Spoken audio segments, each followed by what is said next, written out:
Number 2 की तरफ से आप सभी का स्वागत है और हमारा जो विषय है वो है मौखिक भाषा क्यों जरूरी। साथियों, मौखिक भाषा विकास सभी विद्यार्थियों के लिए बहुत जरूरी है और इसमें एफएलएम की यदि बात की जाए तो बहुत सारी चीजें हैं। यहाँ आप देख सकते हैं हमारी टीम के सभी सम्मानित सदस्यों ने ये चार्ट तैयार किया है कि कक्षा कक्ष में सोचने के लिए बातचीत का प्रयोग करना। कई बार देखने में आता है कि अध्यापक आया और सीधा उन्होंने अपना विषय शुरू कर दिया जो भी टॉपिक वो पढ़ाना चाहते हैं, लेकिन यहाँ पर हम ये बता रहे हैं चार्ट के माध्यम से कि बच्चों को सोचने के लिए बातचीत के विभिन्न मौके हमें देने हैं ताकि उनकी तर्क शक्ति का विकास हो सके। कक्षा 4 में या कक्षा 5 में हम बात करते हैं। इसके बाद दूसरा जो हमारा बिंदु है, दूसरों की बात पर प्रतिक्रिया देना। हमारे कक्षा कक्ष में जैसा कि हम देखते हैं अक्सर कि बच्चे प्रतिक्रिया नहीं देते, आउटपुट नहीं देते, जो कि अपने आप में एक बहुत बड़ी चिंता की बात है।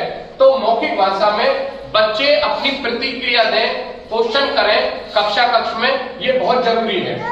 अनुमान लगाना व निष्कर्ष निकालना।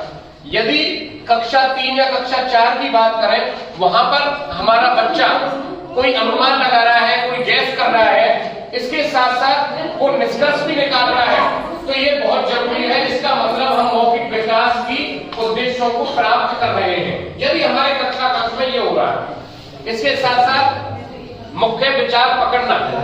बच्चा, हमारी बात बच्चे तक पहुंच पा रही है। जैसा कि मान लीजिए कि जब अब्दुल कलाम साहब कहते थे कि क्लासरूम की आखिरी बेंच पर बैठा हुआ बच्चा भी देश का भविष्य हो सकता है, तो यदि बच्चा हमारे विचार को, हमारी बात को, हमारे टॉपिक को समझ पा रहा है तो वो मौखिक विकास की तरफ हम आगे बढ़ रहे हैं। एक दूसरे की बातों पर सहमति और असहमति जताना।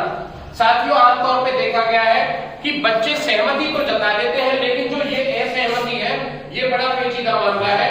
बच्चे ये कहने का साहस नहीं जुटा पाते हैं कि सर आप ये गलत बता रहे हैं, या अपने साथी से नहीं कह पा रहे हैं कि आप गलत बता रहे हैं, ये सही नहीं है, मेरे हिसाब से ये सही है। यदि आपके कक्षा कक्ष में ऐसा हो रहा है कि बच्चे सहमति के साथ साथ असहमति भी जता रहे हैं, इट मीन्स हम मौखिक विकास की तरफ हमारे विद्यार्थी बढ़ रहे हैं। अपनी बात को स्पष्ट शब्दों में कहना। अपनी बात यदि बच्चा कह रहा है, आपने देखा होगा कोई बाहर से कक्षा को ऑब्जर्व करने आता है तो हमारे छोटे बच्चे ऐसे हिलते रहते हैं, हेजिटेशन रहती है उनके अंदर, ऐसे हिलते रहते हैं। उनके पास विचार है, वो बताना चाह रहे हैं, लेकिन सही तरीका नहीं है, यानी शब्दावली नहीं है, मौखिक भाषा उनका विकास नहीं हुआ है। इस वजह से वो अपनी बात को स्पष्ट शब्दों में नहीं कह पाते हैं। सुनी हुई बातों को अपने पूर्व ज्ञान से जोड़ना। आमतौर पे हमारे बच्चों के साथ जो परेशानी होती है कि वो सुनी हुई बातों को पूर्व ज्ञान से नहीं जोड़ते हैं। यदि वो ऐसा कर पा रहे हैं तो निश्चित रूप से मौखिक भाषा विकास हो रहा है। बातचीत में नए शब्दों का प्रयोग करना।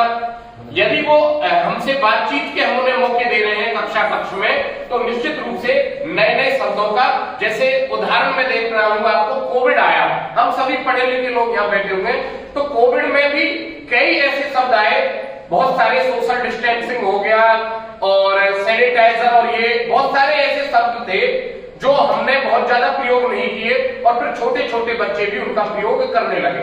यानी यदि कक्षा कक्ष में आप नए नए शब्दों का प्रयोग करने के बच्चों को मौका दे रहे हैं तो वो मौखिक भाषा विकास हो रहा है।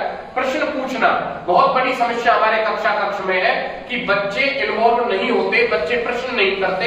यदि वो ऐसा करते हैं तो इट मीन्स हम मौखिक भाषा के उद्देश्य को प्राप्त कर रहे हैं।